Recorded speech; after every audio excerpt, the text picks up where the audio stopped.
Welcome to Beauty Talk with me, Cindy Nell-Roberts, and my beauty bestie, Denise Zimba. We are talking all things acne today, and as usual, we have the best experts on our couch. Joining us today is medical dermatologist Dr. Tessa Hoffman.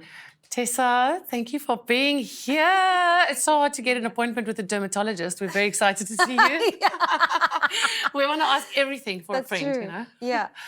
First things first on acne, what are the different kinds of acne that we get? So there are two broad categories of acne. There's inflammatory acne and non-inflammatory acne. And as the name implies, non-inflammatory acne means there's no real inflammation yet. Okay. Sort of the starting point of all acne is where a pore gets dilated with sebum, which is just a kind of oil, and dead skin cells. And then it gets colonized with bacteria and pustules, papules, cysts, and nodules form. And that's inflammatory acne. That's when the problems start. Does it matter how you treat the acne depending if it's an Indian person, if it's a black person, if it's a white person? Like, does it vary by skin tone, skin color, ethnicity? So we refer to it as skin type. We have different sort of skin types. Like I would be skin type Fitzpatrick skin type 1, and you would be Fitzpatrick skin type 3. Okay. So the treatment is essentially the same. Okay. But the darker the skin type, the more likely you are to scar. The more likely you are to have post-inflammatory hyperpigmentation, which are those horrible brown marks that no one wants. Yeah. So I am inclined to treat darker people with acne sooner and more aggressively because they scar. And how do you prevent scarring? Does it depend on the excessiveness of the acne or the severity of it? Is that the right word? Yes, the severity of that. You know, it depends on the severity of it, but it also depends how soon you treat it and whether you pick or not. You know, sometimes a really big, ugly nodule or cyst, if you leave it alone, is not going to scar. But if you pick at it, you get secondary bacterial infection in there, and that's when it scars. Is it hereditary? It's hugely hereditary. Genetics play a massive role. If you're... Sorry, is this why? No, please carry on. So 80% of teenagers get acne, okay, and 100% of them hate it. And if your mother, your father, your sister, or your brother had acne, you're much more likely to have acne. And if your brother, mother, older sister or brother scarred, you're much more likely to scar. So my advice is always, if you have that family history, you should be treated sooner rather than later. Okay. That was what I was going to ask. Why do teenagers get acne? Is it purely hereditary, or what other factors are involved? So genetics play a role, hormones play a role. The male hormone androgen, which is present in girls and boys, spikes around puberty. And this hormone is responsible for sebum production. That's why teenagers specifically get acne. Okay. Stress plays a role. Certain medications play a role. For example, kids on anti-epileptic medication are much more likely to get acne. And then there's certain medical conditions like polycystic ovarian syndrome that kids will be much more prone to acne. In fact, dermatologists sometimes diagnose polycystic ovarian syndrome because we see nothing works in a specific kid's acne, and then we test them. Okay. I've got a friend. She is 34 years old, brown Miguel, and she is struggling with acne. And, you know, she uses all the creams you can think of. She has a dermatologist she kind of goes to once in a while. But she can't seem to get it under control. And, like, do you think also it has to do with your diet, like what you intake? Yeah, so I took away a couple of things from that, is that if she's 35, she has adult onset acne, which is definitely harder to treat than acne in puberty. Okay. Hormones play a huge role. And often topical medication doesn't work, only oral medication. And often the women don't like the side effects of the oral medication. Oh, what are Sometimes there's a little bit of weight gain, there's a little, so often the dermatologist would have suggested X, Y, and Z, but she didn't like the side effects, and that's why she's not on it. And what are the oral medication that you can take? So oral medications for hormonal acne or oral medications in entirety? For both, I guess. So by the time someone comes to see me, you've tried everything. You've been to every shop. You've tried everything.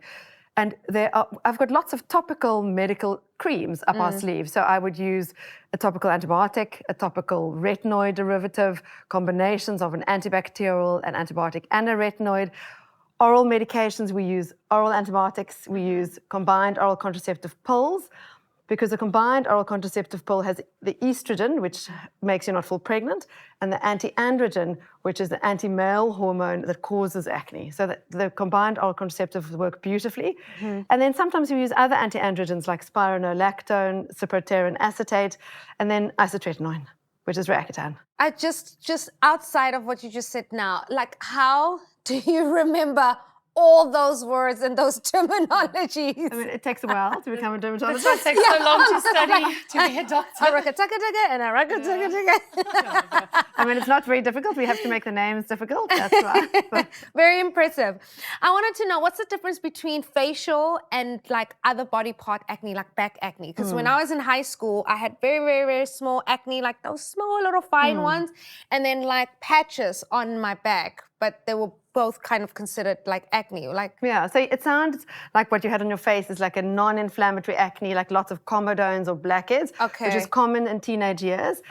The problem with acne on the body is it's often misdiagnosed as acne, okay?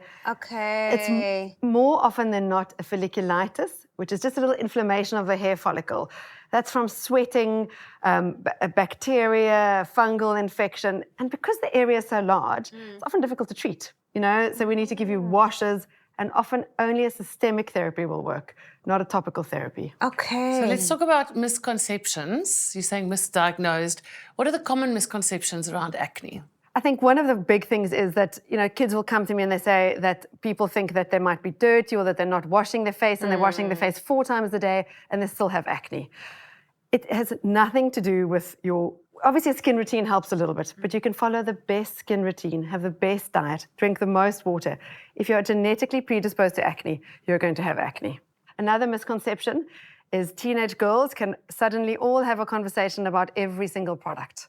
They go into a shop and they buy every product out there. They come to us with a face wash, a serum, a moisturizer, all with active ingredients. They strip their skin barrier and they end up looking worse than before they started.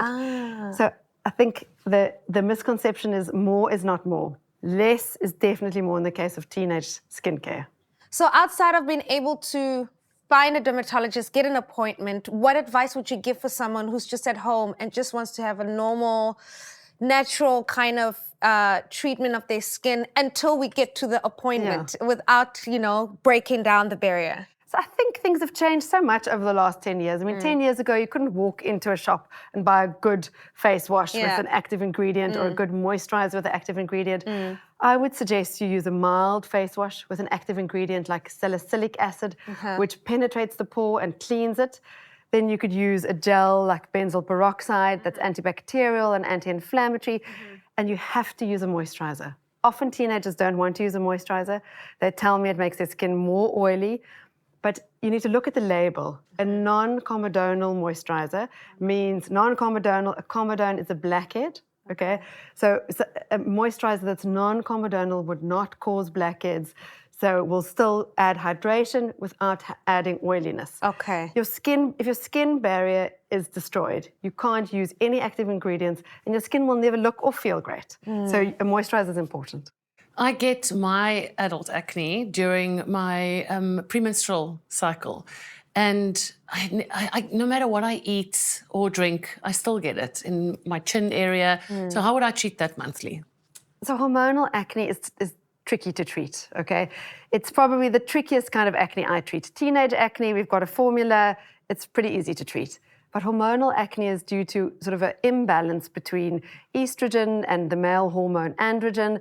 The best treatment would be an oral medication, unfortunately, an oral anti-androgen like spironolactone. But you could definitely try some of the scripted medical creams. We use like a topical retinoid or a retinoid antibacterial combination. Could also work.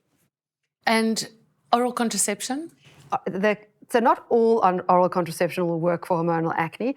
Typically, the combined oral contraception that has a estrogen and an anti-androgen component will definitely work for hormonal acne, yes.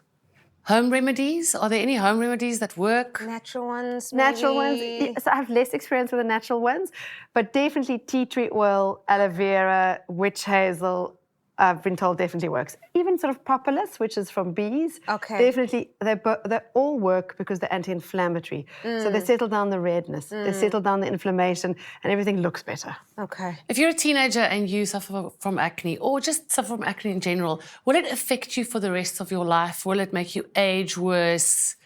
So typically the kind of acne I see is moderate to severe. Mild acne typically gets sorted out at home or by the GP. And by the time you have moderate or severe acne, it has affected your Self-esteem. Self-esteem, sorry, yeah. So typically by the time you have moderate to severe acne, your self-esteem is affected, your, you don't want to go out, and you layer more and more makeup that cause more and more blackheads and actually make the acne worse.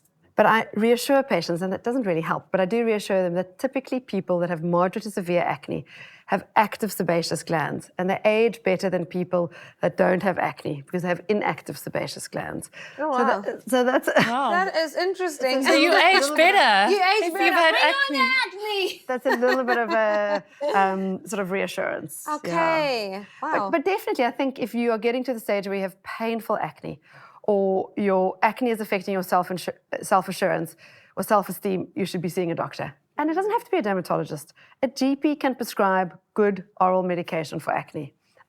I think skin conditions are about 50% of what GPs see. So there is no reason for a GP not to treat acne. And you spoke earlier about things like, what's it called that you drink for the acne? Roaccutane. Roaccutane. Yes. It's the one that all of us know. What are the side effects that happen during the drinking of these oral medications? So, Roaccutane is oral isotretinoin, and all it is high-dose vitamin A. Okay, I think that's what people don't realize. They ask me about natural products. They don't realize that isotretinoin, that the people that typically want natural products want to know nothing about, is just high-dose vitamin A. We used to use massive doses of Roaccutane or isotretinoin, but we use much lower doses now.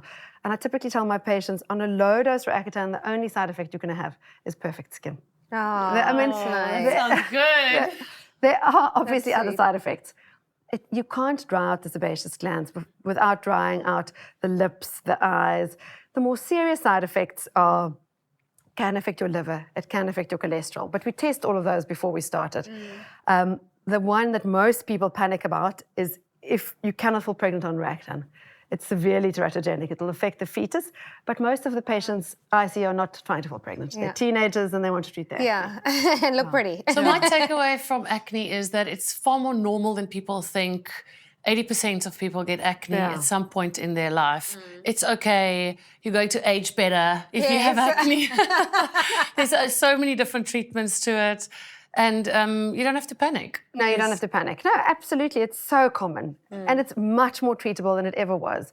There are newer formulations of acne that have a lipid, of Roaccutane, that have a lipid layer around them, that are well absorbed, that have less side effects. I think we are moving forward quite quickly in the realms of acne. So I think we really have learned everything that we can about acne. I know Denise wanted to ask about some pigmentation. We can close off with that. Yes.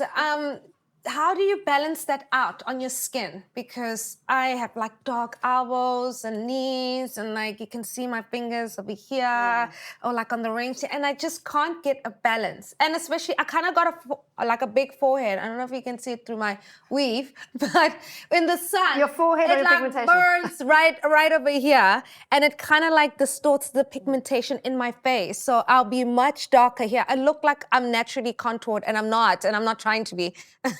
So pigmentation on face is different to pigmentation on your body. Okay. Pigmentation on the face, there are lots of different kinds, but the commonest kind is cloasma or melasma, which is a combination of a female hormone, either sort of intrinsic female hormone or extrinsic female hormone, plus sun. If you had to live in Alaska, you would not have that pigmentation. Or if you were pedantic with sunscreen and a hat and covering up, you would not have the pigmentation. Okay. Yes, Denise. Yes, that's our issue, Yes, Cindy and Denise. I. The pigmentation on your fingers, on your body, is sort of ethnic pigmentation. It's genetic. You can definitely, there are safe bleaches. There's a bleach called thiamidol, which is safe, that if you keep reapplying, it definitely will even the skin tone out a bit. But it is a management and not a cure. Okay. You know, we can't permanently change the sort of light in your Yeah. elbows. And you wouldn't want it permanently light in your elbows. Maybe. Dr. Hoffman, thank you very much. That was very insightful. Thank you. I think there are going to be many of our listeners who are very grateful for this conversation. I hope to have you back in future to talk about moles, because that is something I'm very interested in. I have many of them. And thank you for teaching us so much.